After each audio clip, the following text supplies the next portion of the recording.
नमस्कार, मैं नियाज खान और आप देख रहे हैं एनएमएफ न्यूज। तो पीएम मोदी के ड्रीम प्रोजेक्ट की अगर बात की जाए तो उसमें एक प्रोजेक्ट वंदे भारत ट्रेन की है, जो पूरे देश में मोदी अपनी सोच को साबित करने के लिए चला रहे हैं। और मोदी का मानना है कि वो देश की दो सबसे बढ़िया ट्रेन राजधानी और शताब्दी एक्सप्रेस के बाद वंदे भारत का नाम आएगा।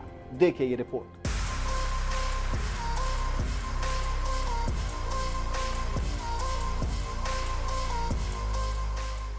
अगर पीएम मोदी के पिछले 10 साल के प्रोजेक्ट की बात की जाए तो उसमें मोदी की जो ड्रीम प्रोजेक्ट्स हैं वो है वंदे भारत, जिसे मोदी बड़े जी जान से आगे बढ़ा रहे हैं। और जहां के लिए भी ट्रेन का उद्घाटन करना होता है, उस ट्रेन को मोदी ही हरी झंडी दिखाते हैं।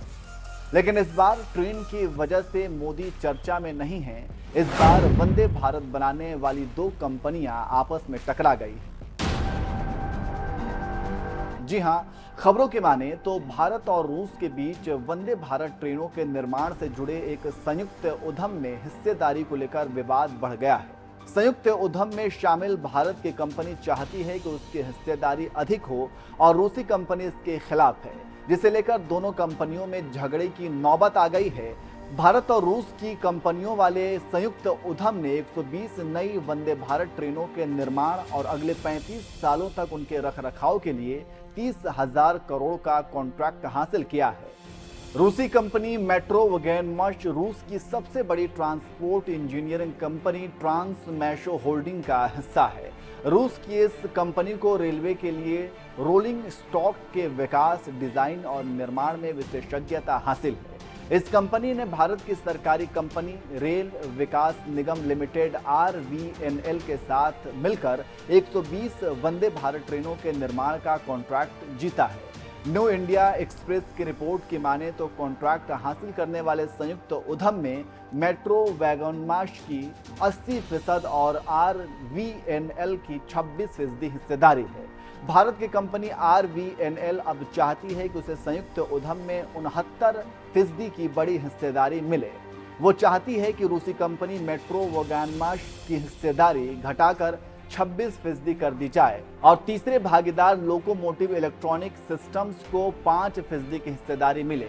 25 अप्रैल 2023 को रूसी कंपनी को लिखे एक पत्र में RVNL ने बताया कि उसने किनेट रेलवे सॉल्यूशन लिमिटेड नाम की एक पूर्ण स्वामित्व वाली कंपनी को खुद में शामिल कर लिया है। द न्यू इंडियन एक्सप्रेस की एक रिपोर्ट के मुताबिक पत्र में रूसी कंपनी को सूचित किया गया है कि कंपनी SVP के रूप में काम करेगी।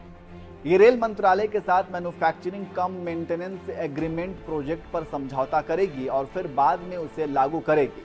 RVNL ने कहा कि चूंकि वह भारत की सरकारी कंपनी है, इस नाते सरकार से क्लियरेंस हासिल करने में उसे आसानी होगी। साथ ही स्थानीय कामगारों को रेल निर्माण प्रोजेक्ट में शामिल करने जैसे मुद्दों को भी वो अच्छे से हैंडल कर सकती है। पत्र में रूस यूक्रेन युद्ध के संदर्भ में आगे कहा गया, वर्तमान भू राजनीतिक स्थिति और इस तथ्य को देखते हुए RVNL एक भरोसेमंद सरकारी कंपनी है, जिसके सरकारी वित्तीय संसाधनों के साथ मजबूत संबंध है। उसके लिए घरेलू बाजार से कम दरों पर पैसा जुटाना आसान होगा। कंपनी ने कहा, अगर RVNL इस पहल में अग्रणी भूमिका निभाता है तो यह सभी भागीदारों के लिए फायदेमंद होगा। RVNL ने कहा कि उसने संयुक्त उद्यम में अपने लिए जितनी हिस्सेदारी की मांग की है और दूसरे भागीदारों के लिए जितनी हिस्सेदारी का सुझाव दिया है, मेट्रो वैगनमाश उस पर अपनी सहमति दे दे।